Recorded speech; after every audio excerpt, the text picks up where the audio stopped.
তো guys already মাঠে আমরা পৌঁছে গেছি। তো আমি ভাই মা, তো মা ধান বইছে আর ভাই ওই যে ধান বাঁধছে। তো দেখতেই পাচ্ছ বন্ধুরা, ভাই ধান বাঁধছে, তো আমি ভাইয়ের কাছে যাবো। এইগুলা বেঁধে বেঁধে গেল, আমি ওই ধারে বাঁধছিলাম, ওই আড্ডাতে ওই আল আছে না, ওই আলগুলা তো বাঁধা হয়ে গেল। তো তার ভাবলাম একটু ভিডিও করে নিই আর কি। এইগুলা তো দেখিয়েছি যে মেশিনে কাটা হয়েছিল এগুলা, আর এইটা বাকি ছিল, মানে কাঁচা ছিল। তো এটা সবার শেষে যেহেতু লাগানো হয়েছিল ওই জন্য কাঁচা ছিল। প্রচুর কষ্ট, আর জল এই বছর প্রচণ্ড। এটাতে যদি দেখো জল, মানে চারিদিকে শুধু জলা জলময়।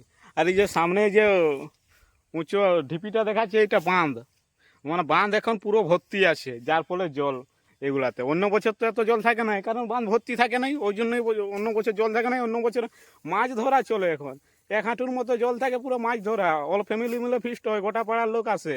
এখন মানে মাছ ধরা চলতো, কিন্তু কিছু করার নেই, দুর্ভাগ্য কেনেল পুরো ছাড়িয়ে দিয়েছিল, ওই জন্য এবছর জল শুকায় নেই। তো বাঁধা হচ্ছে ধান।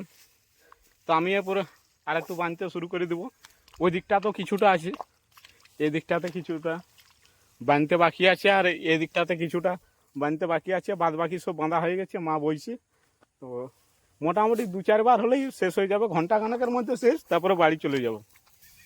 এবার দেখাই কীরকমভাবে বাঁধতে হয়। সেটা সে কোনো দেরি নাই, ঠিক আছে। যেমন খড় যেমন আধ ভিজা থাকে, মানে এই যে কুয়াশা আছে না, এই খড়গুলা নিয়ে সেটা সে মোচাড়ে দিলাম বাঁধে, কোনো অসুবিধা নাই। এগুলা লেগে মোটামুটি ঝাড়িয়ে দেবো, ওটাও ভিডিও করবো, কোনো অসুবিধা নেই, সব দেখাবো। আমি যেটা শুরু করি সেটা শেষ পর্যন্ত দেখাই ছাড়ি। মোটামুটি ধান বাঁধতে ভালো লাগছে।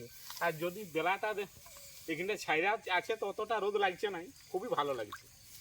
এই তো শেষই হয়ে গেল, আর কতগুলো বাকি আছে, বেশি আর বাকি নেই, এই তো শেষ হয়ে গেল। প্রচণ্ড কাদা, এগুলা প্রায় 5 দিন হয়ে গেল কাটা, তারপরে যে শুকনো হলো, তারপরে যে বাঁধা শুরু হচ্ছে। 5 দিনের পর ধরে নাও বাঁধছি, 5-6 দিন হয়ে গেল। হ্যাঁ, আজকে নিয়ে 6 দিন হয়ে যাবে।